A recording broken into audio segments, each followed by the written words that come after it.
Hey there, it's Megan with WTI, and why would I walk when I can now ride using this Gotrax R2 electric bike? Do not for a second be fooled by this bike's smaller size and foldable capabilities. It is very peppy and super durable. I was so impressed by how this bike picks up speed very quickly. I found it to be a very hardy bike. It can handle all kinds of uneven terrain and rocky soil with no issues. I absolutely love that I can fold it up and put it in the back of our vehicle, and I can be ready to explore with it no matter where I'm traveling. Even though it is a folding bike, it is by no means less sturdy. The frame locks together really solidly, and I feel so secure riding it. Because where I live is not really flat in most places, I was really happy to notice that this bike can handle inclines and moderate hills with no struggling. Switching through the modes and speed levels on the handlebars is really simple and easily accessible. I find this bike to be just an excellent all-purpose bike. I prefer to use it with pedal assist mode, and on the lowest mode I can have this really relaxing,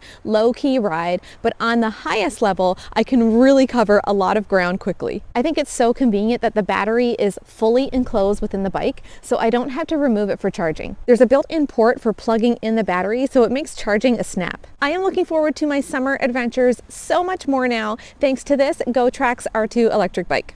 But that's just my point of view.